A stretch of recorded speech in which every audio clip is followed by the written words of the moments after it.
the most heartening thing for any entrepreneur is when people at the coffee table and when you're a fly on the wall, when people are actually saying that they actually like working there and they enjoy working in that company, I think it gives you a lot of joy. So that is a joy, and we've promised ourselves we'll be back where it belongs. Well, the reality is, and the point I'm just trying to drive home is that startups are getting younger, and so must HR.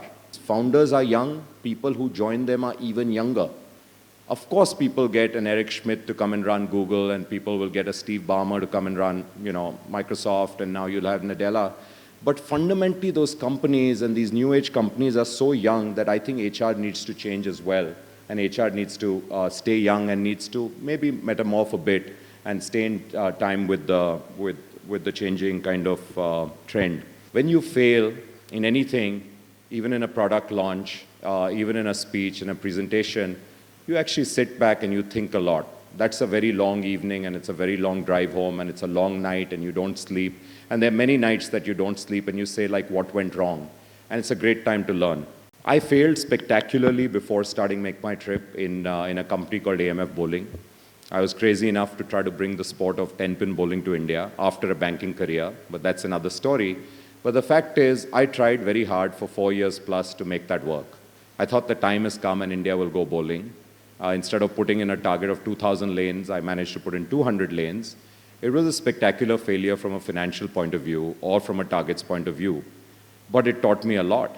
For one, I learned how hard it is to do business and to do dhanda, how hard it is to get people to pay money and to put up money for a large project, and how hard it is to find genuine businessmen who are not looking for only joint ventures where the foreign company will put in something and they'll put in nothing and get done. So I learned a lot of dhanda. The young kids, the really bright engineers, the IIT guys, they're coming and they're saying, I ran a failed startup. 2 years I ran it. And we just love that. Some of our best guys are guys who failed and had admitted they failed, but they've learned so much, and then they've come and they've joined hands with us. So stubbornness is when you're blind to logic and you're plain stubborn. And there's nothing wrong. I actually believe every entrepreneur has got to be stubborn. I believe every entrepreneur has got to have self-esteem. If you don't have tremendous self-esteem, you probably won't be an entrepreneur. Because half the time, what drives you to succeed is that self-esteem. And not in a bad way. It's just that you don't want to fail in the eyes of the people who matter to you, your inner core of people. You don't want to fail in the outer core, in the general public of people. And most importantly, you don't want to fail for yourself. But perseverance is a better form of stubbornness. It's when you also listen to logic. And we've always been very analytical, like the online businesses need to be. And we've always studied and looked at how we are doing compared to how we were doing, follow me, for this hour today versus this hour last Thursday, the same day of the week.